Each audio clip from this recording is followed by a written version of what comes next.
Fine. I'll tell you how it happened. But you must sit quietly while I tell it. Don't worry, I have had lots of practice. And you?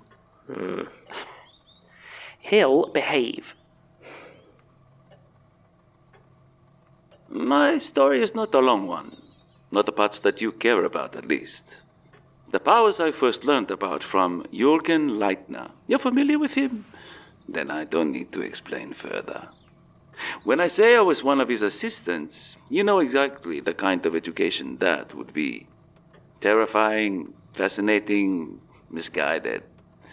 The man was a genius and an idiot.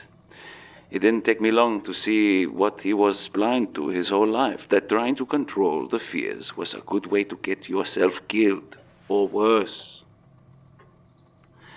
I left long before he got what was coming to him, and tried to forget what I knew. I lived my life, and I lived it well, successful, wealthy, and a little bit feared. Smuggler to the rich and famous. There wasn't an art dealer or curator out there who didn't pretend not to know me. But the trouble is, once you've seen backstage, it's hard to believe in the show anymore. You understand, I'm sure. You can never quite shake off the desire to have a peek, to see what's waiting in the wings. When I first stumbled across one of the cursed objects, I recognized what it was immediately. It took the form of a leather pouch filled with 1888 Morgan silver dollars. It was aligned to the slaughter and, well, let us call it blood money and talk no more of the grisly details. Selling them, well, it went very badly for the buyer, but not for me. I walked away unharmed and with a healthy profit and counted myself lucky. And then it happened again. This time it was a painting, a drab English pastoral that pulled you into the lonely. Again, I made a lot of money and remained untouched. It's the sort of thing to set a man thinking about his life. You understand? I began to think hard about the world, about my place within it, and about fear, about the figure of the merchant, the trader who deals in strange and dangerous goods, how it can be found in so many myths and fables, dealing in second-hand nightmares, and how rarely the merchant themselves is ever punished in those stories. I would love to pretend that it was out of self-preservation that I committed to my new trade, but that would be mostly a lie. To tell you the truth, I got a real kick out of playing my role. To think of myself as a purveyor of curses, walking softly through the most dangerous edges of reality so that the rich and arrogant could buy their own doom. Sometimes people would come to me for solutions, protections, or talismans to ward off the attention they had already called down on themselves. I sometimes did what I could to help, but I had to be careful. I could never afford to forget who I actually was working for. And do you know what? I managed to walk that tightrope for decades without falling. You know, I think there were times when I was perhaps skirting close to the stranger, but I kept my name prominent and well. I'm not exactly a small personality. Anonymity just wouldn't have suited me. But the years, they wear on you.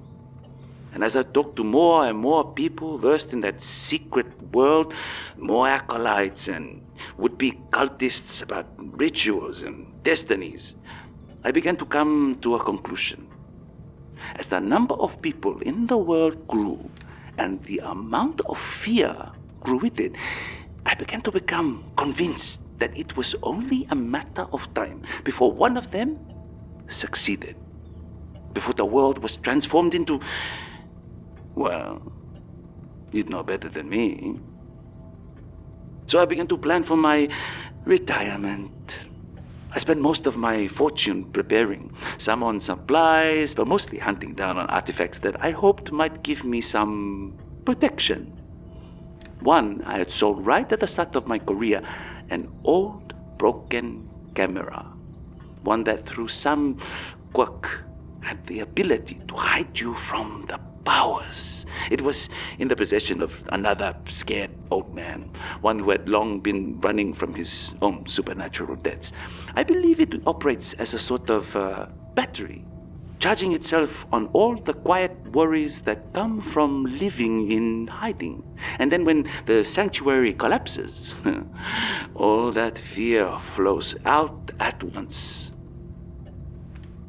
No doubt if my oasis breaks before I die, the eye will get quite the feast from me. But in this new world, I would hope it has other things to keep itself busy. Anyway, it took a lot of resources to find it again, and even more to retrieve it. Staging my death was a comparative afterthought. In some ways, just a happy accident. And so I waited and lived out my days in comfort.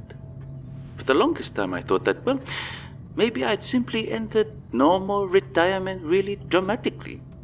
But then, well, I was right. I was right. Both about the world and about the camera. It hid me from the eye, which in the new order of reality also protects where I am from the hellscape all around us. And when I realized that the power moves with the camera, well, let's just say I loaded up a truckload of supplies and went on some journeys of my own before I found this place. No reason to not live the apocalypse in style.